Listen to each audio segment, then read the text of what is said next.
Stand by for broadcast. You're listening to Inside Air, a behind-the-wire view of the Royal Air Force, its people, technology and operations.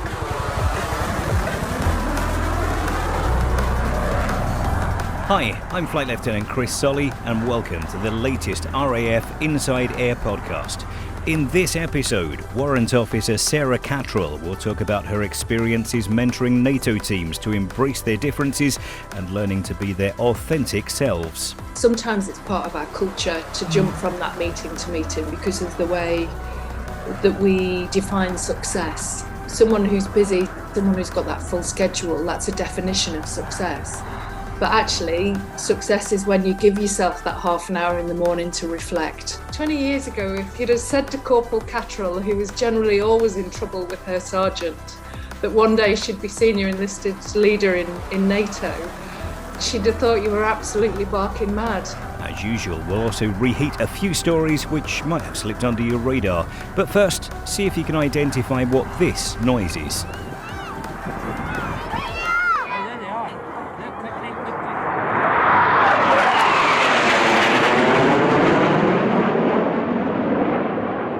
Find out if you're right at the end of this episode. In her busy NATO role, Warrant Officer Sara Catterall, MBE, has mentored all ranks on bringing your authentic self to a multicultural environment and how diversity and inclusion makes us stronger as NATO. Delivering meaningful leadership thoughts to troops from all over the world, her last lectures saw over 500 American service personnel finding out more about walking your why and that empowered enlisted forces are our advantage. She shares her thoughts, inspiring stories and top tips for a successful tour with NATO with Flight Lieutenant Amy Casey. Sara Catterall, Warrant Officer in the Royal Air Force. I've been in service for just over 26 years. Employed, deployed generally in tri-service joint or multinational environment, most of those. My background is as intelligence analyst, joined up as a communication systems analyst to start with, but that morphed into intelligence. And I spent quite a lot of time really in a variety of roles, and this is a second time in NATO. And what that's done is it's allowed me to appreciate the strength of difference.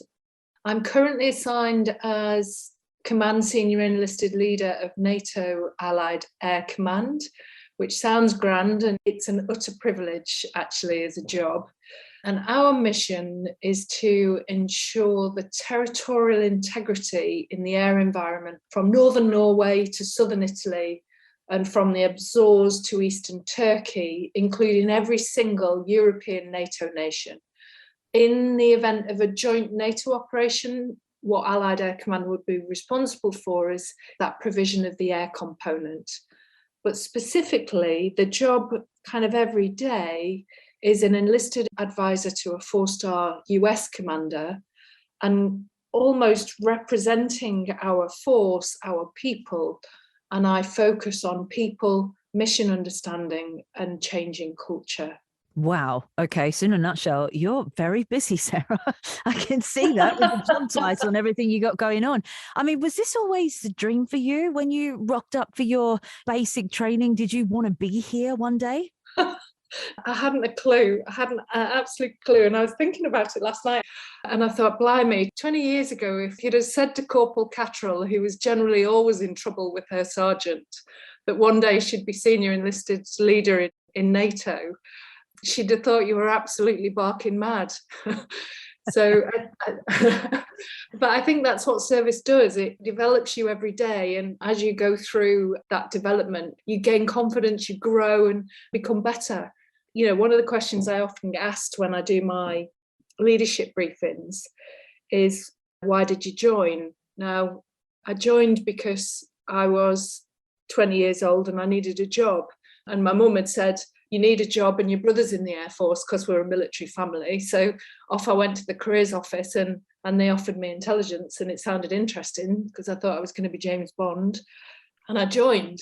So it's not really that good a story. But I think the better question is, why did I stay? And I stayed because of the opportunity that service offers. It's very rare on Civvy Street that you'll hear of someone that's stuck with the same company for like 20 years. You just don't hear about that anymore.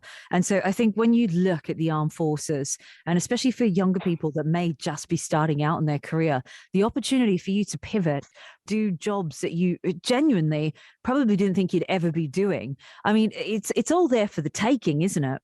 Oh, it really is. I joined as a Morse code analyst, and you just think about the changes that we've seen have been phenomenal. And actually, every 2 to 3 years, I do change jobs. I might stay in the same service, but I get a new opportunity and a new challenge.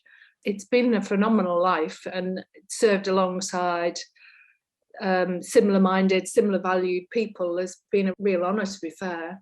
Well, let's come up to working in that NATO environment, because again, some people listening to this, they may have never experienced it, or on their career journey might not have had the opportunity to so far.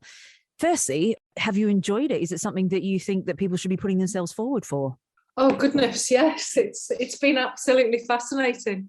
You know, when you look at NATO, it's a defensive alliance. It's built on democratic values and freedom. And it's an organisation that's built on the consensus of 30 nations, potentially soon to be 32, when Finland and Sweden join. Now, that's a fascinating dichotomy of culture, isn't it? And when we look at that, when we look at what defence looks like in terms of strategic competition, what competitive advantage means, we must also talk about people. And within NATO, I'd say that shared understanding of who we are, how we work together, our common values, is our strength as NATO. And to be part of that, to promote change, to shape the culture, has been a real eye-opening experience for me, and something where I've learned every day. That brings me nicely to my next question, because when we're talking about 32 different nations, different languages, different cultures, even from saying please and thank you, some cultures within those 32, they don't even do that. So how do you celebrate the cultural differences while still remaining operationally focused? So there is power in bringing people together who think differently from one another. And there's an argument that problems are sometimes or often too complex for one person to solve alone. So when we think about performance, when we think about NATO, what we should do is not think about it from the standpoint of individual, but from the standpoint of team. It's about growing together and bringing these together and almost harnessing that critical ingredients of diversity. And let me give you an example. So I had a meeting. It was in response to an operation we were doing in the Baltic Seas, just as an opportunity to showcase deterrent from a position of strength. It was a multi-domain, it was air maritime integration. So I had a meeting with an Italian lieutenant colonel, really lovely man. And from a Brit perspective, what we tend to do is we always talk about how busy we are. We have meetings, our schedule is like a badge of honour. We have meeting to meeting to meeting and, switch our brain through. And this day I had this meeting and we talked about the operation and what I needed him and his team to achieve on behalf of the commander. And right at the end, he said to me, "For coffee?" And I said, "Pardon?"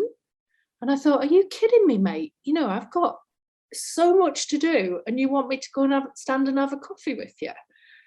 But actually what I did was I went and had a coffee, and it was only espresso. It took 10 minutes and we chatted about family, and he told me about his kids. I told him about my smelly beagle and my lovely husband.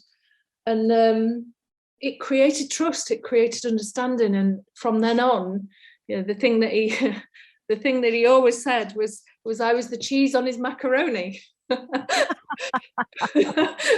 He'd see me in the corridor and he'd say, Sara, the cheese on my macaroni." But it's about those things that make us better in NATO. It's about stepping outside of our culture sometimes and into someone else's in order to get the best out of people. I love that. And taking that time.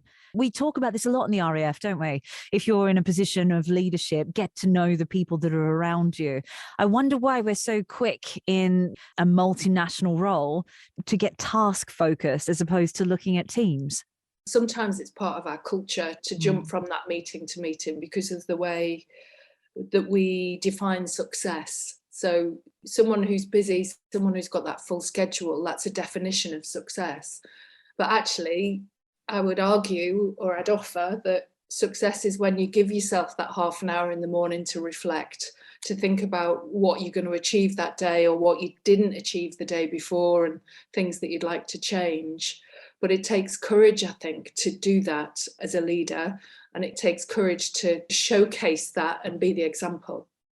Sara, you've already highlighted that giving people your time and getting to know them is a great way to build trust. Have you got any other thoughts on building trust in that very fast-paced operational environment? Yeah, I mean, there's lots in building trust. The first thing that we've just talked about is communicating to connect, and that's absolutely vital.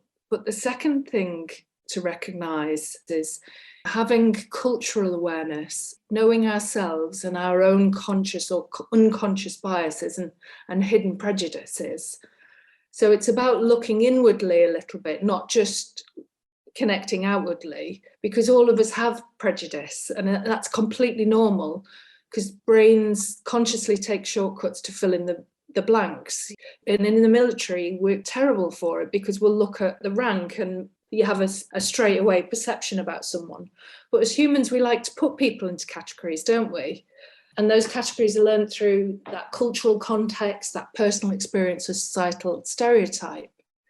So I think we have to challenge that in ourselves and become aware of it. Because when you're working in a culturally diverse environment, it really fits into it. You think about it, Italians like their coffee and chatting. Brits like to complain a lot. The RAF check in and don't dig in. They're sometimes rooted in the truth. I've stayed in more hotels than bunkers, but they can be based on our own prejudice. So I think there's something in there to challenge our own initial perceptions of things. And as we move forward, definitely. What would be your top tips for self-educating on cultural differences when you are going to go into this environment?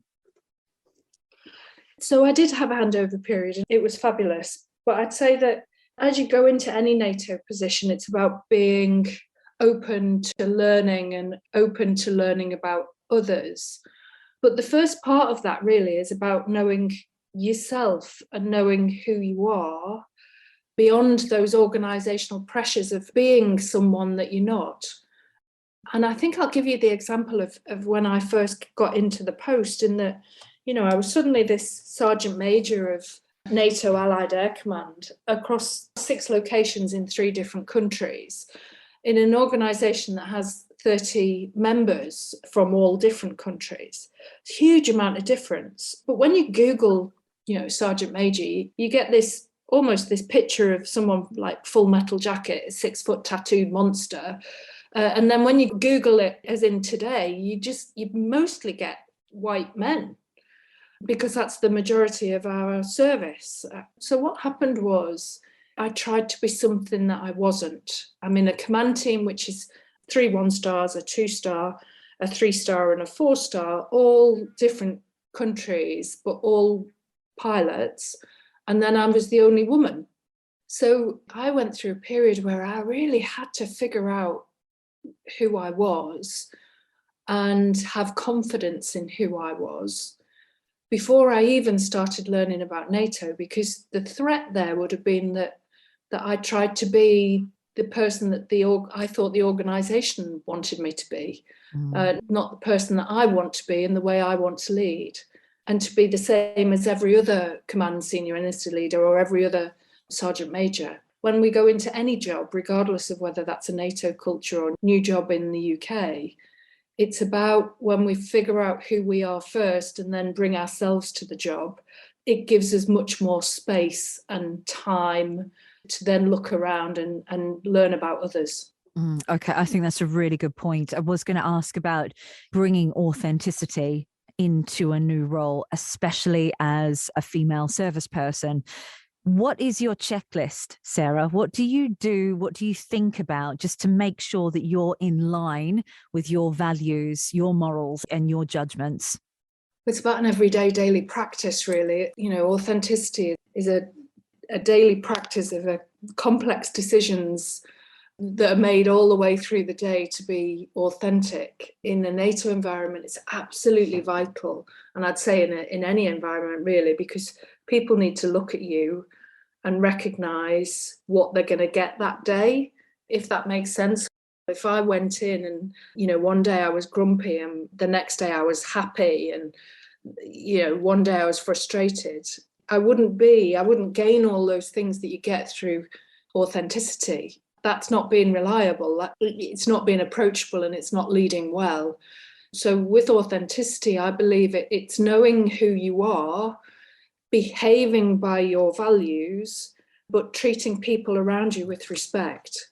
It's a mix, really, for me, between authenticity, but inclusion as well. So that respect for others going hand in hand, because that creates collaborative teams and ultimately operational performance. Let me ask you this. We've touched on your role as a female service person in that NATO environment. Do you see equality? Do you see more inclusivity? Do you see more females in those big decision-making roles within the NATO environment? No. No, we are still, there's less than 10% women in NATO. So It's a challenge. But I'd say that as we grow in demographic across all of service, and that's not just in NATO, I mean for the UK, it is about how we harness that. So if you look at Ukraine, women and girls face a devastating toll with the conflict. Rape, sexualized violence is being used as a tactic of war. And what we have to do as a result of that is ensure that we include women in all of the peace and security talks as we move forward, in all areas of that peace building, all areas of conflict prevention, so we get the full picture. Because when we talk about women in war, we often look at it from a position of women being primary caregivers. We talk about that sexualized violence. We talk about women in terms of victims to be cared for. But it's much wider than that, because women aren't just the victims of war. What Ukraine has showed us with those hugely resilient serving women day and night on the front lines of the war effort, that they are also the drivers for peace. And I'll give you a really key example is Afghan refugee crisis. We had, in over a few weeks, we had over 24,000 refugees in Ramstein Air Base, because it was the US strategic hub as well as the NATO one. And 2/3 of those were women and children. Now, what happened was they then reached out to NATO, in which I got involved, because we needed more women down on the pan to help look after the refugees as they were transiting through. Now, this isn't a story about women looking after women.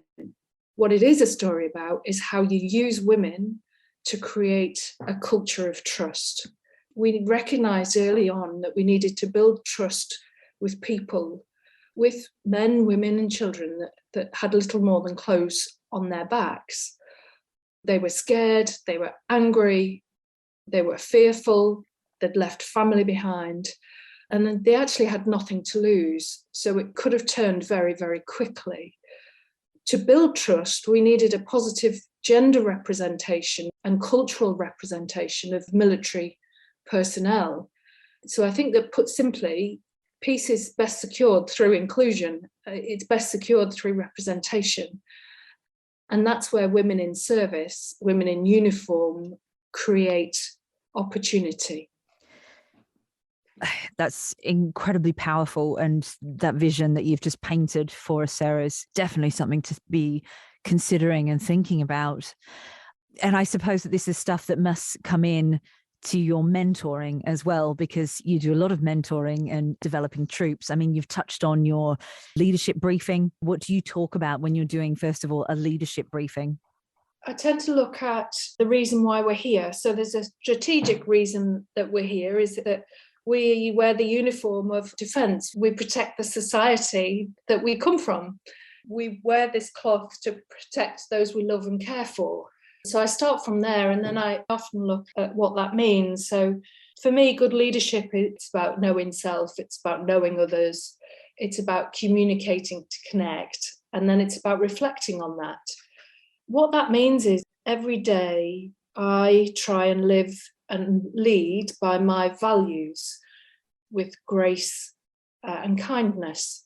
When you think about that, it is about inclusion, where people feel understood, they feel listened to, they feel valued and respected.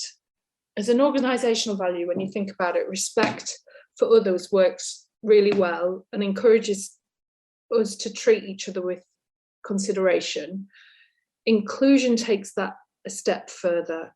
And my own leadership philosophy is to focus on inclusion, to lead with love, to learn about our people, to listen and to grow trust and well-being.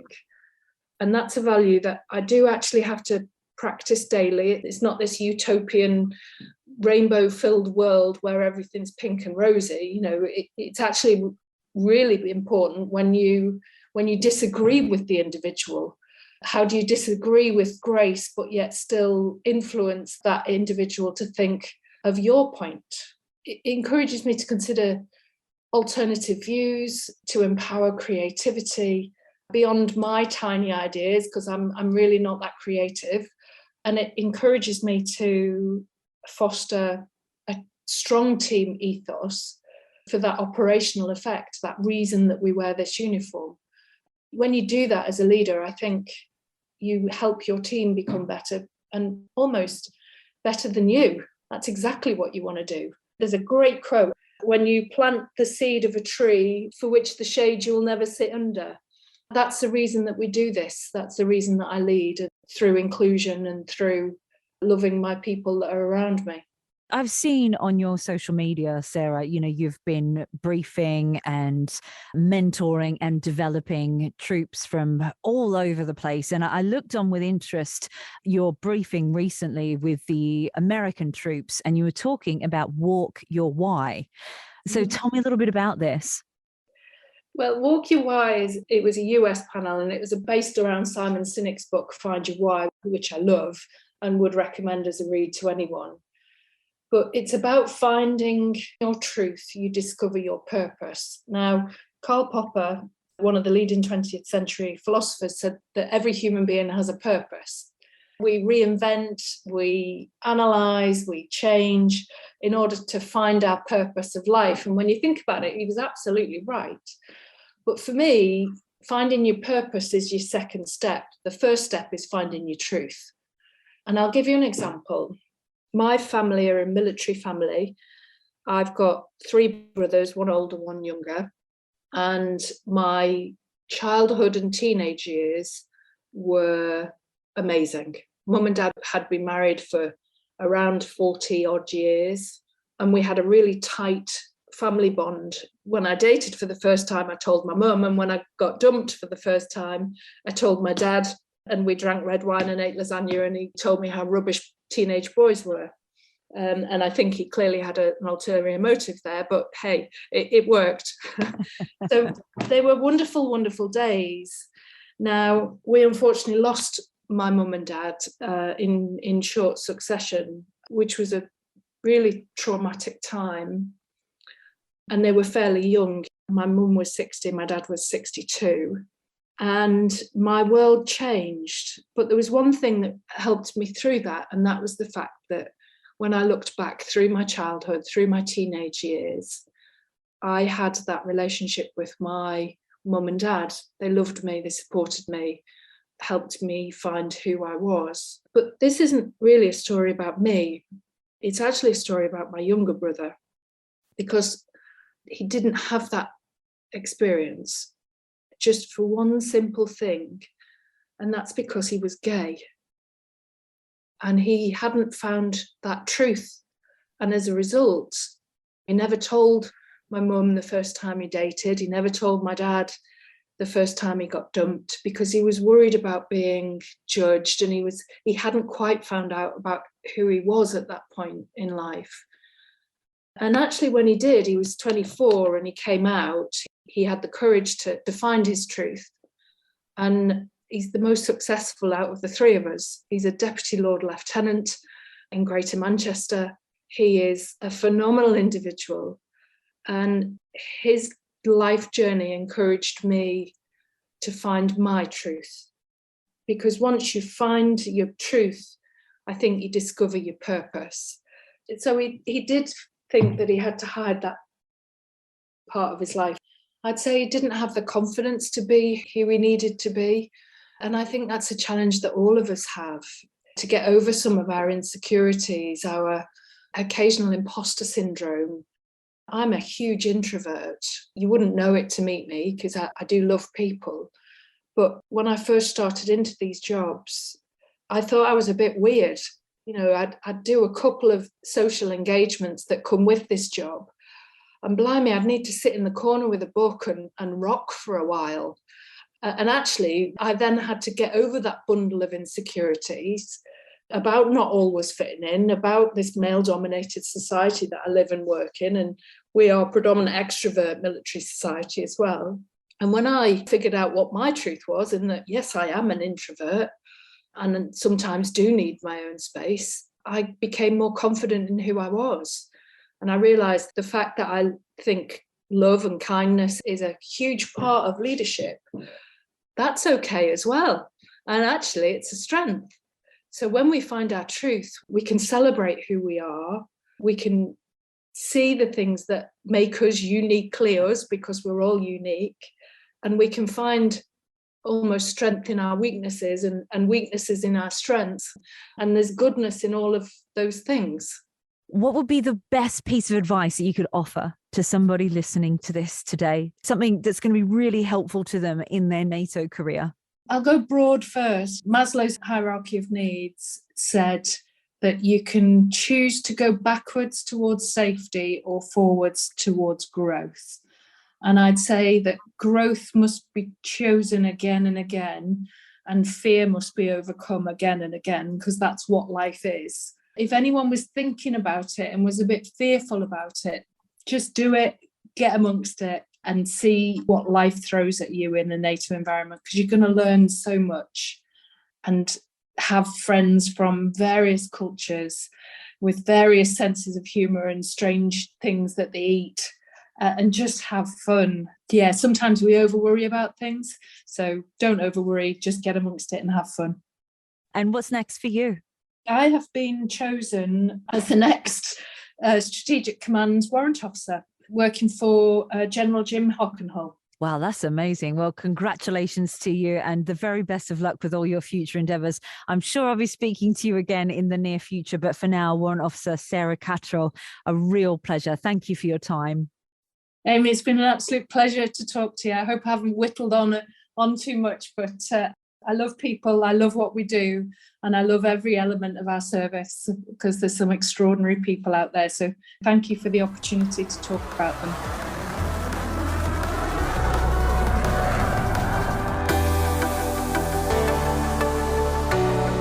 With a reheat for Inside Air, I'm AS1 Victoria Andrews. An Atlas A400M has completed its first resupply mission in support of the British Antarctic Survey, the UK's National Polar Research Institute. Wing Commander Pope, OC 905 Expeditionary Air Wing, said how the tenacity and flexibility of the team from 1312 Flight and 47 Air Dispatch Squadron, Royal Logistic Corps, means that we're able to carry out this extremely challenging mission in one of the most hostile environments in the world. These resupply missions were previously carried out by the RAF C-130J Hercules aircraft. 300 personnel are in the United States to take part in Exercise Red Flag. RAF Typhoon and Voyager aircraft will face simulated ground-based air defence systems, aggressor aircraft which will simulate a peer adversary, and cyber and space-based threat combat missions. The exercise will see the RAF aircraft integrate with the United States and Royal Australian Air Force. As we first heard in episode 49 of Inside Air, a successful trial by the RAF Police will see the force use technology more on the job. The Knowledge platform provides a paperless digital solution for both law enforcement and security matters. Responding to an incident, the platform allows RAF Police to access the relevant paperwork, obtain digitally signed witness statements, and capture imagery from the scene as evidence. And finally, efforts by Ministry of Defence personnel and civilian volunteers is ensuring turtle nests at beaches around military sites in Cyprus are thriving. The volunteers keep an eye on nesting beaches and report turtle tracks, while also reporting illegal and damaging activities. These efforts are having a positive impact on turtle numbers, with 172 green and loggerhead turtle nests identified in 2022. That's Reheat on Inside Air.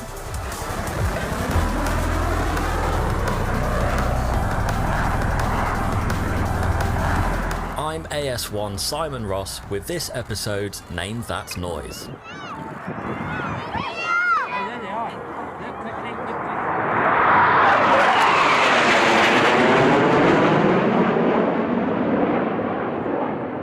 That was the sound of a tornado fly past. In February 2019, the Tornado began its farewell tour across the UK as it came to the end of its operational service with the RAF. It's an aircraft that formed the backbone of the Royal Air Force for nearly 40 years on the front line. The Tornado was produced between three nations, the UK, Italy and West Germany, each of which manufactured a specific aircraft section. The Strike Tornado was developed first, while the fighter version became a replacement to the RAF's Phantoms and Lightnings. Because of the power of the engines, the Tornado needed a large fin to control the aircraft, which led to one of its nicknames being the Mighty Fin, or depending on who you spoke to, because of it being based in RAF Marham in Norfolk, it also gained the name the Norfolk Landshark. By the time the GR4 was in service, the Tornado had set the standard for future generations of RAF air power. That's all for this episode of Inside Air. Please give us a review, subscribe on your favourite podcast app, and join us again soon.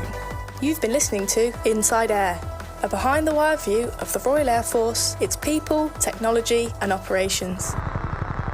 If you're serving in the RAF and have a story for us, please speak to your unit media and communications officer.